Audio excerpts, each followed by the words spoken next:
اعوذ باللہ السمیع العلیم من الشیطان اللعین الرجیم بسم اللہ الرحمن الرحیم وبہ نستعین وہو خیر معین الہی انطقنی بالہدی والہمنی التقوی اما بعد۔ ماہ مبارک رمضان روزہ اور خواتین کے مخصوص مسائل جو روزے کے ساتھ وابستہ ہیں، اس حوالے سے کچھ نکات ایسے ہیں جو اس آڈیو کے ذریعے انشاءاللہ آپ کے ساتھ شیئر کریں گے، اور یہ ان مسائل کو لیا گیا ہے جن مسائل کے حوالے سے بہت سوال کیا جاتا ہے، اور جن مسائل کو شریعت کی اصطلاح میں مبتلا بہ مسائل کہا جاتا ہے، جو پیش آنے والے مسائل ہیں۔ اور یعنی اس آڈیو کو ریکارڈ کرنے کا ایک اہم مقصد بھی یہی مد نظر تھا کہ ماہ مبارک رمضان میں خواتین کے مسائل کا ایک سمری سی خلاصہ سا بنا کر شیئر کر دیا جائے، تاکہ وہ مسائل جو پریکٹیکلی زیادہ پیش آتے ہیں انہیں ان کا جواب، ان کا فقہی سلوشن بیان کر دیا جائے، تاکہ مومنات کو کچھ سہولت ہو جائے۔ خواتین کے مخصوص مسائل میں دمائے ثلاثہ ٹاپ آف دا لسٹ ہیں: حیض، نفاس اور استحاضہ۔ اور چونکہ ان تینوں خونوں میں آنے والا سب سے زیادہ پیش آنے والے مسائل جو ہیں وہ حیض کے ساتھ وابستہ ہیں، تو ہم بھی اپنی گفتگو کا آغاز حیض ہی کے مسائل کے ساتھ کریں گے۔ حیض کے حوالے سے جو ماہ مبارک رمضان میں جو ایک اہم مسئلہ ہے وہ یہ ہے کہ اگر خاتون کو حالت روزہ میں حیض ہو جائے، اور جیسے ہی حیض ہوگا آٹومیٹیکلی اس خاتون کا روزہ باطل ہو جائے گا، اگرچہ مغرب کی اذان کے بہت قریب ہی کیوں نہ ہو یہ روزہ، اگر حتیٰ روزے کے اندر حیض یا نفاس شروع ہو جائے تو بھی روزہ باطل ہو جائے گا، چاہے مغرب بہت نزدیک ہو۔ اس روزے کی قضا رکھے، واضح رہے کہ اس صورت میں خاتون پر کوئی گناہ نہیں ہے، خوب امر الہی ہے، حیض ہو یا نفاس۔ اور اگر دن کے شروع کے فیز میں بھی ہو جائے تو بھی خواتین کھانے پینے کے معاملات میں الخصوص مفطرات روزہ میں یہ کھانے پینے والا ایشو زیادہ خواتین کے ساتھ پیش آتا ہے، کوئی حرج نہیں ہے۔ فرماتے ہیں اب آ جائیے حیض یا نفاس سے پاک ہونے کے بعد اذان صبح سے پہلے غسل کے فقہی مسائل۔ میرے پاس ایک کتاب ہے، رسالہ مصور ہے، مراجعین کے فتاویٰ کو انہوں نے بیان کیا ہے، مؤسسہ اطلس تاریخ شیعہ کا چھپا ہوا، جلد نمبر 2 ہے، عبادات کے چیپٹر میں، اور پیج نمبر 250 ہے، جس کے اوپر انہوں نے ایک چارٹ سا بنایا ہوا ہے خاتون کے پاک ہونے کے بعد روزے کے حوالے سے اس کے فقہی مسائل کا۔ سب سے پہلی جو انہوں نے توقع بندی کی ہے، سب سے پہلی جو صورتحال بیان کی ہے وہ اس خاتون کی بیان کی ہے جو اذان صبح سے پہلے پاک ہو گئی، اور اس کے انہوں نے 4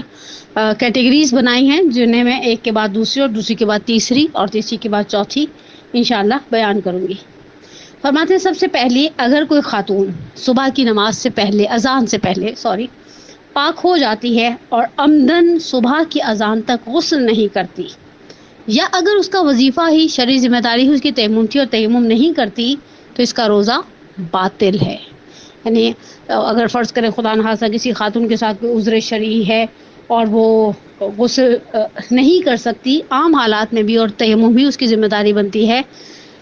یہ خاتون جانتے بوجھتے ہوئے اذان صبح تک نہ غسل کرے نہ ہی تیمم، پھر فقہا فرماتے ہیں اس کا روزہ باطل ہے۔ دوسری کیٹیگری جو بیان کرتے ہیں، دوسرا طبقہ خواتین کا جو بیان کرتے ہیں، وہ فرماتے ہیں غسل کے لیے وقت نہیں ہے، یعنی اتنا ٹائم ہی نہیں ہے اس خاتون کے پاس کہ یہ غسل کر سکے۔ تو فرماتے ہیں اگر غسل کے لیے وقت نہیں ہے تو انہوں نے اس کے 2 الگ الگ طبقے بنائے ہیں۔ پہلا طبقہ، اس کا روزہ واجب معین ہے، جیسے ماہ مبارک رمضان آج کل جو چل رہا ہے، تیمم کرے روزہ شروع ہو جائے گا، روزہ صحیح ہے، البتہ اس تیمم کے ساتھ وہ فجر کی اذان نماز نہیں پڑھ سکتی۔ 2 فرماتے ہیں کہ اس کا مستحب روزہ ہے یا واجب غیر معین ہے، پھر یہ تیمم کے ساتھ روزہ نہیں رکھ سکتی۔ اگر آج کل کسی خاتون کے ساتھ ایسی صورتحال پیش آ جائے کہ وہ اذان صبح سے اتنا لاسٹ مومنٹس پہ پاک ہوں کہ اب ان کے پاس غسل کا وقت نہیں ہے کہ یہ جائیں اور اپنے غسل حیض کو انجام دیں یا غسل نفاس کو انجام دیں، تو پھر اس مومنہ کی ذمہ داری ہے کہ یہ تیمم کرے، روزے میں داخل ہو جائے اور پھر نماز صبح کے لیے غسل کو انجام دے۔ فرماتے ہیں 3، غسل کرنے میں کوتاہی کرے اور جب وقت تنگ ہو جائے تو تیمم بھی نہ کرے۔ اس صورت میں بھی فرماتے ہیں اس کا روزہ باطل ہے۔ اور چوتھی اور آخری صورتحال جو بنائی ہے انہوں نے فرض کے اوپر، وہ یہ ہے کہ غسل کرنے میں کوتاہی نہیں کی۔ انہوں نے جو مثال بنائی ہے رسالہ مصور والوں نے، وہ یہ ہے کہ مثلاً حمام کی منتظر تھے۔ آپ کو پتہ ہے ابھی بھی بہت سارے دیہات میں، ایران، عراق وغیرہ میں گھروں کے اندر غسل خانے نہیں، حتیٰ ہمارے اپنے پاکستان میں بھی بعض ایسے ایریاز ہیں جہاں گھروں کے اندر اس طرح سے اٹیچ باتھ رومز والا کانسیپٹ نہیں ہے۔ انہوں نے بھی مثال بنائی ہے مثلا استفادہ از حمام منتظر موج، اس کو یہ نہانا چاہ رہی تھی لیکن یہ انتظار کر رہی تھی کہ حمام کھل جائے۔ مثلا میں اگر آج کی کراچی کی آسان پریکٹیکل مثال دوں تو فرض کریں کہیں پانی نہیں آ رہا، اب یہ مومنہ منتظر ہے کہ پانی آئے گا تو غسل کروں گی، یعنی اس سے کوتاہی نہیں کی اپنی شرعی ذمہ داری کو پورا کرنے کے لیے، لیکن سرکمسٹانسز ایسے نہیں تھے کہ یہ بیچاری غسل کر سکتی۔ فرماتے ہیں تیمم کرے اور اس کا روزہ صحیح ہے۔ یہ پہلا طبقہ ہے، پہلا گروہ ہے۔ یہ اس خاتون کا، ان خواتین کا مسائل ہیں جو اذان صبح سے پہلے پاک ہو گئی ہیں۔ پھر فرماتے ہیں دوسری کیٹیگری اتنا نزدیک اذان صبح سے پاک ہوئی ہیں کہ اس کے پاس غسل اور تیمم دونوں کے لیے وقت نہیں ہے۔ پہلے ہم نے ایک ایسی مومنہ کی بات کی تھی جن کے پاس غسل کے لیے وقت نہیں تھا لیکن خوب تیمم کے لیے تھا۔ اب یہ دوسری کیٹیگری ہے جو اذان صبح سے اتنا نزدیک پاک ہوئی ہے کہ نہ غسل کا وقت ہے نہ تیمم کا وقت ہے، اس کا روزہ صحیح ہے اگر یہ روزہ ماہ مبارک رمضان کا روزہ ہے۔ میں روزہ یہ غیر معین قضاء اور کفارہ اس باب کی طرف نہیں جانا چاہتی، میں اس آڈیو کو بہت کمپلیکیٹڈ نہیں بنانا چاہتی۔ اس وقت ہماری بحث، ہماری گفتگو ماہ مبارک رمضان کے روزوں کے حوالے سے چل رہی ہے۔ تیسری وہ کیٹیگری، اور یہ بڑی مزیدار مثال ہے، بلکہ انہوں نے ایک سوال کی صورت میں بنایا کہ اذان صبح کے بعد پتہ چلے کہ اذان سے پہلے پاک ہو چکی تھی، تو فرماتے ہیں کہ اگر اب تک روزے کو باطل کرنے والا کوئی کام نہیں کیا تو روزہ صحیح ہے، اور ورنہ اگر کوئی ایسا کام کر چکی ہے یہ مومنہ جس سے روزہ باطل ہو جاتا ہے تو اس روزے کی روزہ باطل ہے اور بعد میں قضا بھی کی جائے گی۔ پھر فرماتے ہیں چوتھا طبقہ بنایا ہے حیض کے حوالے سے اور نفاس کے حوالے سے کہ اذان کے بعد یہ خاتون پاک ہو، اس کا روزہ صحیح نہیں ہے۔ اور یا پانچویں اور آخری جو طبقہ بنایا ہے کہ کوئی خاتون غسل حیض یا نفاس کا کرنا بھول جائے، اسے 1 یا 2-3 دن کے بعد یاد آئے کہ غسل تو میں نے کیا ہی نہیں تھا، اس دوران جو روزے اس نے رکھے ہیں وہ روزے صحیح ہیں۔ یہ بہرحال حیض کے حوالے سے تھا۔ میں پھر سے دہراؤں کہ حیض دن کے کسی بھی حصے میں آ جائے روزے کو باطل کرنے کا سبب بن جاتا ہے، اذان صبح کے 1 لمحے کے بعد آ جائے یا اذان مغرب سے 2 سیکنڈ پہلے آ جائے، بہرحال یہ روزے کے باطل ہونے کا سبب بن جاتا ہے۔ یہ حیض کے حوالے سے کچھ مختصر سے پریکٹیکل فقہی مسائل تھے۔ اب آ جائیں استحاضہ کی طرف۔ بہرحال حیض اور نفاس کے بعد تیسرا جو ایک اہم اور حساس مسئلہ ہے خواتین کے حوالے سے، وہ استحاضہ کا مسئلہ ہے۔ سب سے پہلے میں آیت اللہ العظمیٰ سید آغا سیستانی دامت ظلہ العالی کے نظریے کو بیان کروں،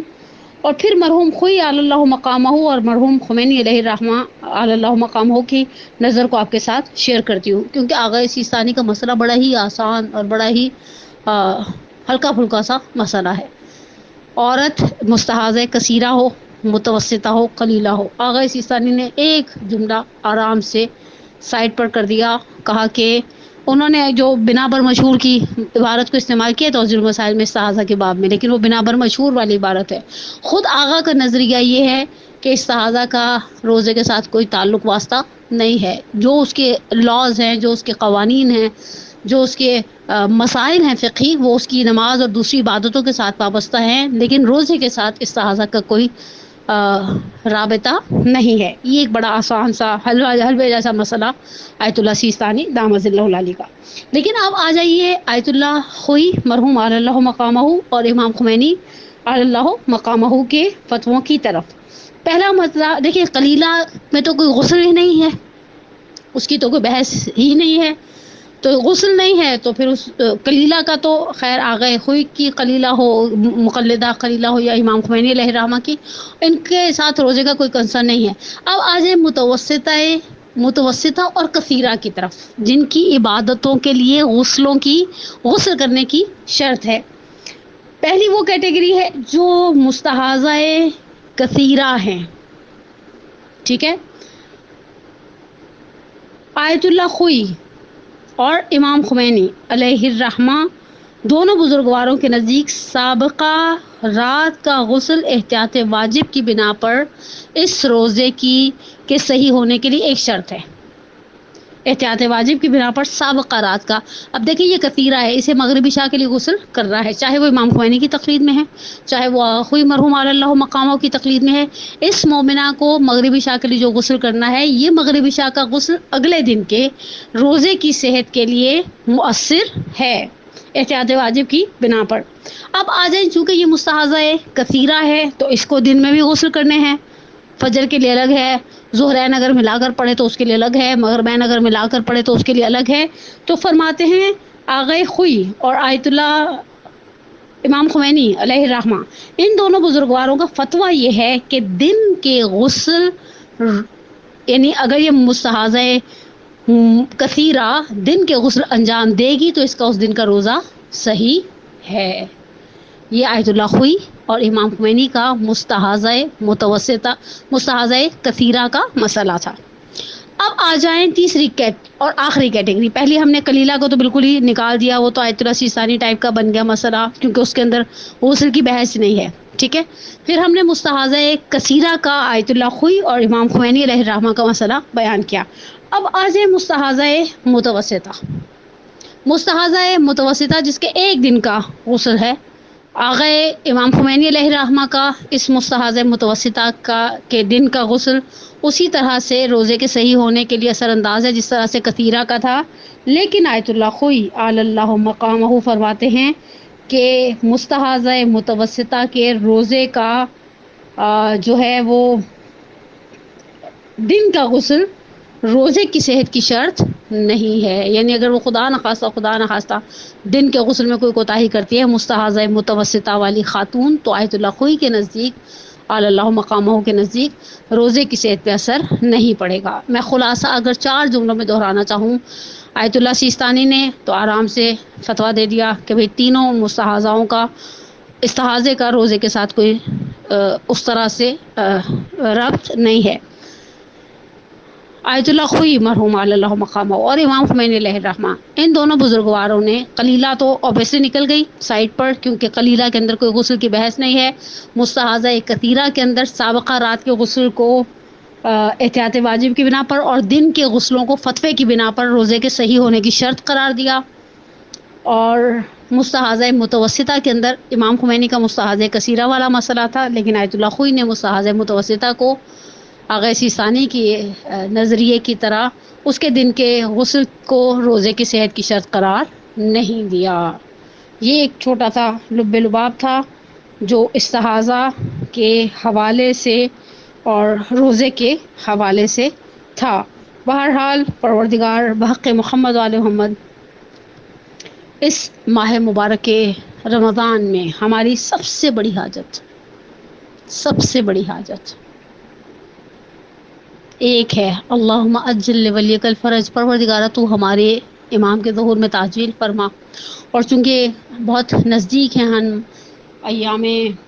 رحلت جانسوز جناب خدیجہ سلام اللہ علیہا سے، میں آج ایک مجلس کی تیاری کے لیے کچھ ان کے وصایا دیکھ رہی تھی۔ بہت سخت تکلیف دہ ایک جملہ ہے، رسول اللہ سے تاکید کی ہے، اس جو روایت دیکھ رہی تھی اس کے مطابق، یا رسول اللہ میری فاطمہ کو قریش کی عورتوں، مفہوم اس طرح سے ہے کہ بچا کے رکھیے گا۔ بہت ہی تکلیف دہ بات ہے، ظاہری بات ہے، آنکھوں کے سامنے جناب خدیجہ کی دم توڑتی ہوئی آنکھوں کے سامنے 5 سال کی فاطمہ زہرا سلام اللہ علیہا۔ جب میں یہ جملہ پڑھا، میں نے اتفاق لاسٹ ایئر بھی یہ روایت نظروں سے گزری، اور ابھی پھر چونکہ ایام قریب ہیں شہزادی کی رحلت کے ام المومنین کی، تو دوبارہ اس روایت کو نظروں سے گزارا تو میرے دل پر اس چیز کے بارے میں بہت عجیب سا تکلیف دہ اثر ہوا۔ مجھے نہیں معلوم، مجھے نہیں ملا جتنی میری رسائی تھی، جتنا میں نے بزرگوں سے سنا کہ جب جناب سیدہ کے رخسار پر تماشا لگا ہوگا تو انہوں نے کسی آواز دی ہوگی، کسی آواز دی ہوگی، مکہ نہیں ہے، قبرستان معلیٰ 2 قدم پر نہیں ہے، لیکن شہزادی، میرا دل کہتا ہے ماں کی روح دیکھ رہی ہوگی اور سوچ رہی ہوگی یہ کیا کر دیا تم لوگوں نے سیدہ کے ساتھ۔ پروردگارہ تجھے اس کائنات کی عظیم ترین ماں کا واسطہ اور ان کی عظیم ترین بیٹی ام الائمہ جناب سیدہ کونین سلام اللہ علیہ کا واسطہ، ہماری دوسری بڑی خواہش تیری بارگاہ میں التجا تمنا درخواست یہ ہے کہ پروردگارہ تو ہمارے گناہ کبیرہ صغیرہ کو معاف فرما۔ ہمارے والدین علی الخصوص میں اپنے والدین کے لیے دعائے مغفرت کی اپیل کرتی ہوں کہ پروردگارہ میرے والدین کو اپنی جوار رحمت میں جگہ عطا فرما، ہمیں ہمارے والدین کے لیے، ہماری اولاد کو ہمارے لیے واقعات الصالحات میں سے قرار دے، ہم سب کا خاتمہ بالایمان فرما اس مصیبت سے جس سے اس وقت عالم انسانیت دوچار ہے۔ پروردگارہ ہمیں نجات عطا فرما، مسلمانوں پر، انسانوں پر رحم فرما۔ اور ایک بہت اچھی دعا ماہ مبارک رمضان میں ہم نے اپنے بزرگواروں سے سیکھی، پروردگارہ اس ماہ مبارک میں جو کچھ تو اپنے اولیاء، اپنے شب زندہ داروں، اپنے دن میں روزہ رکھنے والوں کو عطا کرے گا، پروردگارہ اپنے اولیاء کے صدقے میں ہم علی الخصوص ہم گناہ گاروں کو بھی عطا فرما اور اس ماہ مبارک کو ہماری زندگی کا آخری ماہ مبارک قرار نہ دے۔ والسلام علیکم ورحمۃ اللہ وبرکاتہ۔